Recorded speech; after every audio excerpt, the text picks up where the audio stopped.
Sinopati perang sing raton Mojopahit. Bener Raden.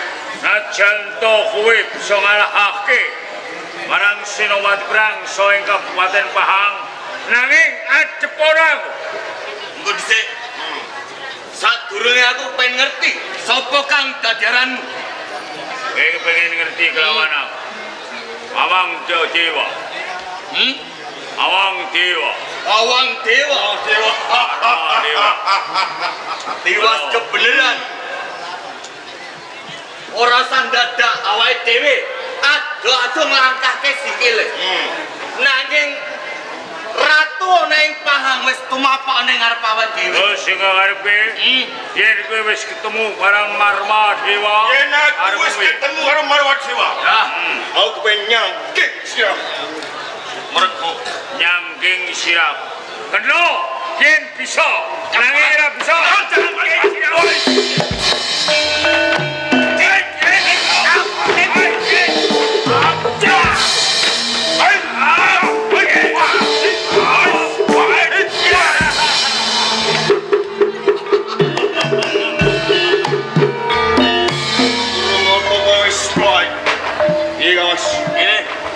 Rumangsa durung marmatiku. Yen aku durung bisa ngrangket ratu ning Pahang. Batut munggah ning Pahang. Ayo.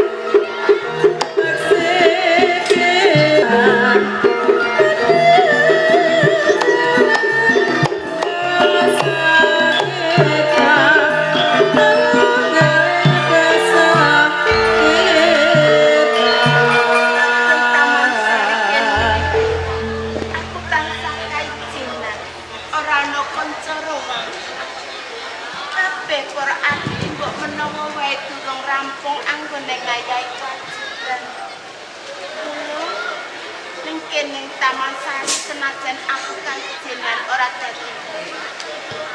aku kok ilmu. Kang Mas taksih laga iki mau sowan ana kersane Kanjeng. Nanging siang iki mau kok menawa wae tulung aku.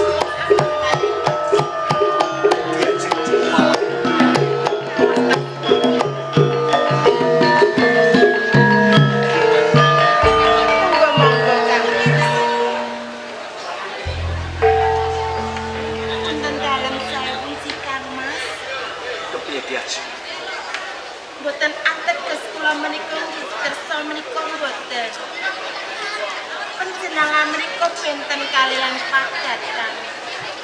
Adat rupiahne panjenengan menika menawi pinanggih kaliyan garwa panjenengan menika disukata kanthi esem lan kumuyu. Nanging pedal menika benten Kang Mas. Panjenengan menika tumuju wonten ing Taman Sari. Nanging kang ipasuraken panjenengan menika tansah wingi. Estunipun wonten wigatos menapa Kang Mas? Menapa pun garwa menika gadhahi kalepatan kaliyan panjenengan? Menapa kirang anggen kula lawados kaliyan panjenengan Kang Mas? Ora cukup malah Menawi kula menika gadhahi kalepatan, kula nyuwun ageng paksa wiji Kang Mas paksiraken. kowe aja kepak ing panyaprabana. Yen to kowe sliramu kemono duweni kalumputan kawan pun Kang Mas. Yo. Senajan to tak tutupi kaya ngopo. Ing tembengmu ngene. Mestine diajeng cukup malah bakal ngerti kahanan sing tumpuh lawan pun Kang Mas diajeng. Estunipun wonten wigatos menapa? Ngantos panjenengan menika benten kaliyan padatan. Monggo menawi wonten perkawis dipun seseraken ingkang garwa, mbok menawi pun garwa menika saged udari perkawis panjenengan lan saged sabiyantu kaliyan panjenengan Kang Mas. Silakan. Aku ngilake gunging panuwun tanpa pepindhan. Sapa maneh sing bakal bisa ngludaring perkara. Banjur sapa meneh sing bakal sabiyantu kelawan garwamu ya Pak Silah. Mangati ya diajeng cukup malah. Kang Mas kasih. Yen to iki dina pun Kang Mas katundung kawan Kanjeng Rama diajeng.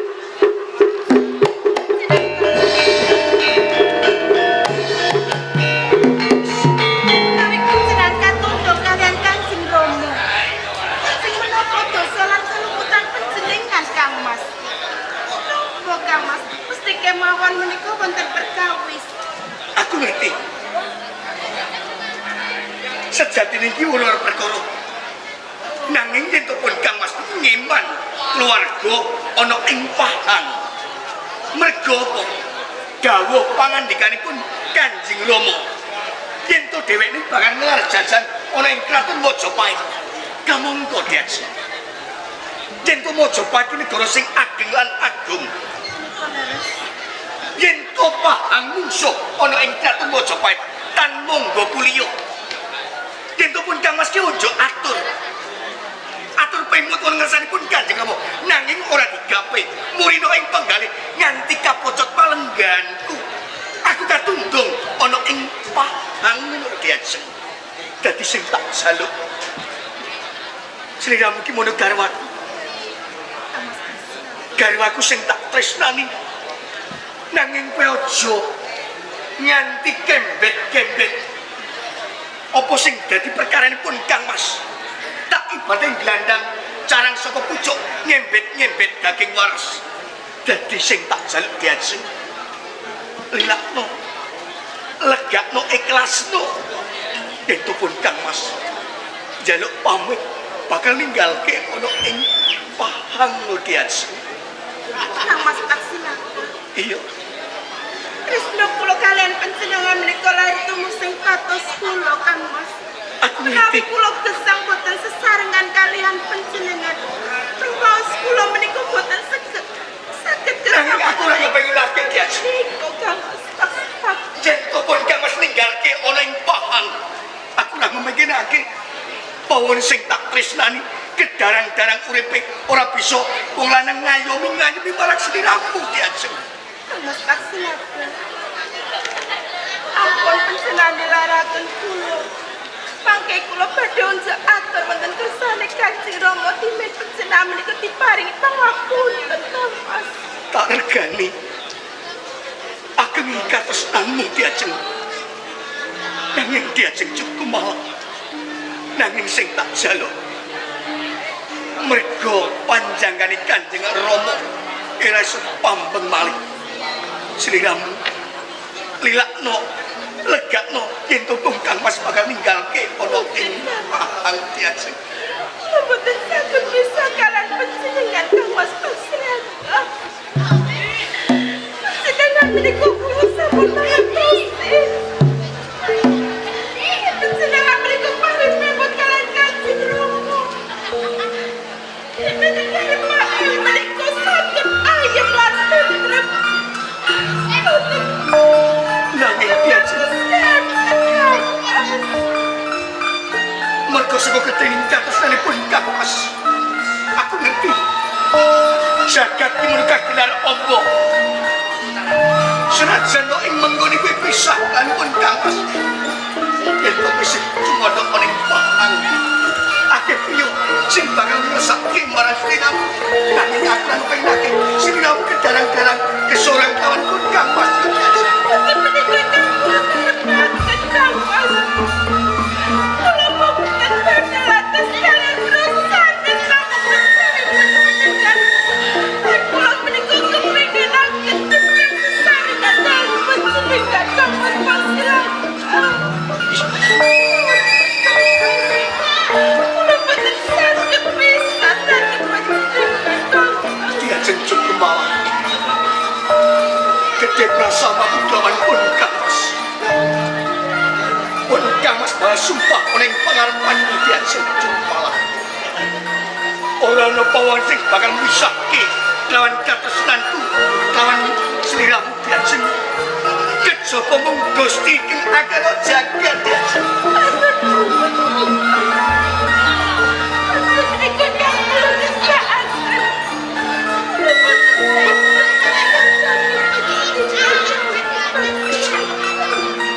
mboten Sliramu yen ora ngesake lawan Kanjeng Rama. Ojo aku pengen kuyung muga bisa lunga. Sedaya atur ing Kanjeng.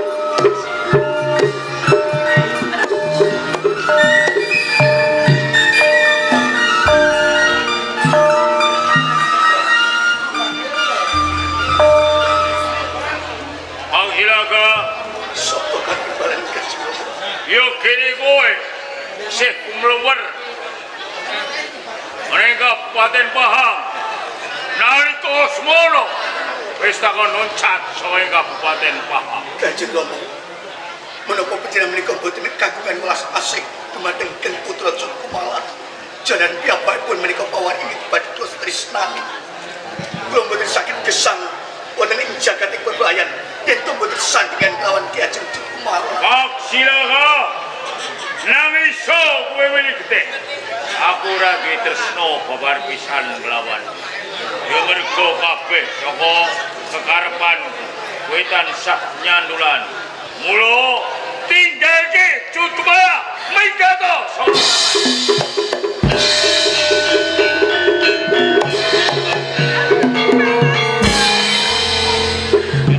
panjenengan menika pisahaken kula lan Kang Mas Paksinaga. Kula boten saged gesang menawi boten sesarengan Kang Mas Paksinaga. Monggo maring pangapunten sedayanipun Kang Mas Paksinaga. Sing mestine aku ora tegel. Ora mengko. Anggonmu kebutuhan kang sifat budaya. Tresnamu lawan Paksinaga wis ora iso bisa. Yo mergo saka tumindahe Paksinaga. Saben-saben mung nyantulani barang karbaring ro. Mula sithik wae. Aku ora diwelas. Mula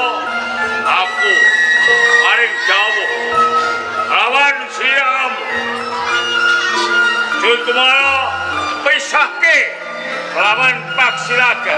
Dihansip, Pisahke lawan Paksilaga. ora sabda tak ketun lan ketuh. Mergo iki menekati sing panguwasa. Ojo kok anggap salah.